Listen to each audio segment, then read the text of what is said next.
آسمان سے بارش برستی ہے لیکن اس کا فائدہ آسمان کو نہیں ہوتا، اس کا فائدہ زمین کو ہوتا ہے۔ زمین سے سبزہ اگتا ہے اور وہ سبزہ زمین کے لیے نفع بخش نہیں ہے، وہ زمین کے باسیوں کے لیے نفع بخش ہے۔ درخت پھل دیتے ہیں لیکن اپنے لیے نہیں، لوگوں کے لیے، چھاؤں دیتے ہیں اپنے لیے نہیں، لوگوں کے لیے۔ تو یہ سسٹم ہے معاشرت کا اور پوری دنیا کا کہ ایک دوسرے کے لیے جیا جاتا ہے، اور جب باپ اپنے اوپر سب کو جھیلتا ہے اور اولاد کو راحت پہنچاتا ہے، ماں خود گیلے بستر پہ لیٹتی ہے اور اولاد کو راحت پہنچاتی ہے، اولاد تکلیفیں برداشت کر کے ماں باپ کو راحت پہنچاتی ہے، جب اس فلسفے پہ جو فطری فلسفہ ہے انسانیت کے لیے، فطری فلسفہ ہے اور پوری انسانیت چھوڑ کے بلکہ کائنات کی ہر شے جو ہے وہ اسی نظم پہ قائم ہے کہ ہر کوئی ایک دوسرے کے لیے نفع کا سبب ہے۔ ایک بھینس لے لیجئے، وہ اپنے بچے کو تو دودھ پلاتی ہے، اس کا دودھ انسانوں کے لیے ہے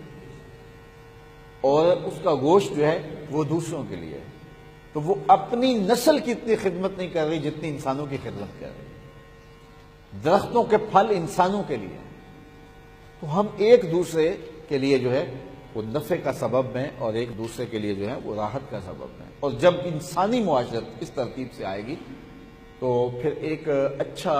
اسلامی معاشرہ اور اسلامی معاشرت جو ہے وہ تشکیل پائے گی۔ قرآن مجید نے اس حقیقت کو ان الفاظ میں بیان کیا، ما ينفع الناس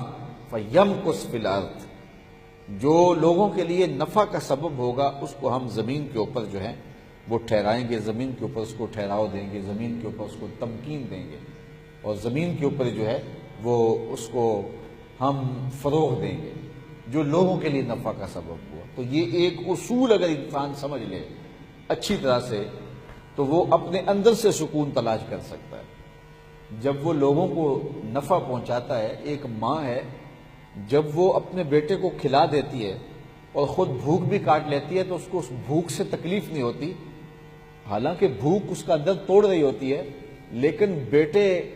کو اس نے جو کھلایا ہے، اس کو جو اس نے سیراب کیا ہے، وہ اتنی تسکین اسے دے رہا ہوتا ہے کہ اس کو اپنی بھوک جو ہے وہ تکلیف نہیں دے رہی ہوتی۔ تو دوسروں کو آرام پہنچانے کا جو فائدہ پہنچتا ہے اور جو اس کا نفع پہنچتا ہے اور اس سے جو راحت نصیب ہوتی ہے وہ تکلیفوں کو ختم کر دیتی ہے۔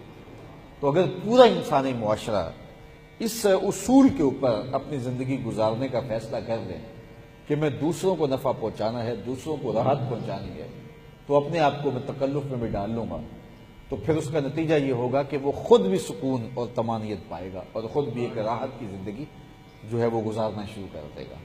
ہم اپنی راحت کے لیے دوسروں کو دکھ میں ڈالتے ہیں، اپنا مال اکٹھا کرنے کے لیے لوگوں کا خون نچوڑتے ہیں،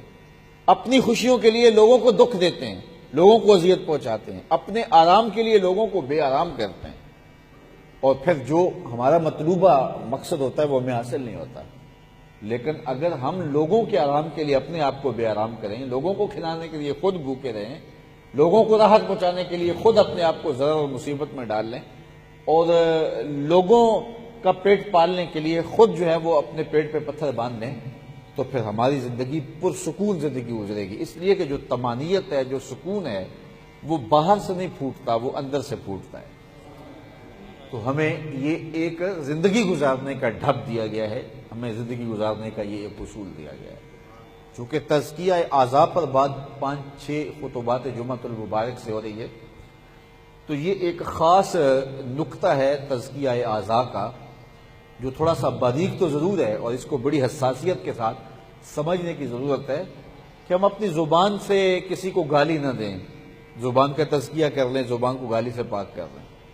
کسی کی غیبت نہ کریں، جھوٹ نہ بولیں، اور جو دیگر زبان کی غلاظتیں اس سے زبان کو پاک کریں، ہاتھ سے کسی پہ ظلم نہ کریں، ہم پاؤں سے کسی کو ٹھوکر نہ دیں۔ یہ تو ہے، لیکن ہمیں جو تزکیے کا حکم دیا گیا ہے اس میں حساسیت اتنی ہے کہ ہم اپنے رویے سے بھی کسی کو تکلیف نہ دیں۔ یہ ہماری شریعت کا مزاج ہے اور یہ ہمیں سبق دیا گیا ہے۔ ہمیں کہا گیا کہ گوشائے چشم سے بھی کسی کا مذاق نہ اڑاؤ۔ یدی تم زبان سے کسی کو تکلیف نہیں دیتے ہو، تم کسی کو گالی گلوچ نہیں کرتے ہو، تم کسی کو پاؤں سے ٹھوکر نہیں مارتے ہو، تم کسی کا مال غصب نہیں کر رہے ہو، تم کسی کا حق غصب نہیں کر رہے ہو، لیکن تم اپنے گوشہ چشم سے، اپنے انداز سے، اپنے رویے سے کسی کو حقیر جان رہے ہو، تو ہماری شریعت اسلامیہ تمہیں اس پر بھی قدغن لگاتی ہے کہ تمہارے گوشہ چشم سے بھی کسی کی حقارت کا انداز نہیں ٹوٹنا چاہیے۔ دو آدمی بیٹھے ہوں تو ان میں سے ایک آدمی کو الگ کر کے سرگوشی کرنے سے شریعت میں منع کیا ہے۔ کیوں منع کیا ہے؟ اس لیے کہ دوسرے شخص کو جو ہے وہ اپنا وجود غیر اہم لگے گا کہ ہم دو بیٹھے ہوئے تھے، اس کو بلا کر کے اس کے کان میں سرگوشی کی ہے، یہ کوئی اہم شخص ہے اور میں غیر اہم ہوں۔ تو شریعت نے اس سے منع کر دیا ہے کہ دو آدمی بیٹھے ہوئے ہوں اور تم نے بات کرنی ہے تو اس سے سرگوشی نہ کرو، کیونکہ اس کے قلب کو، اس کے دل کو جو ہے وہ رنج پہنچے گا، اس کو اپنی اہمیت کم دکھائی دے گی کہ میرے سے سرگوشی نہیں کی، تو اس کے لیے تم اور موقع تلاش کر لینا اگر ضروری ہے اس سے پردے میں بات کرنے کی۔ تو اس سے شریعت اسلامیہ کی حساسیت کا اندازہ کریں کہ کس قدر شریعت لوگوں کے جذبات کا خیال اور لحاظ رکھتی ہے۔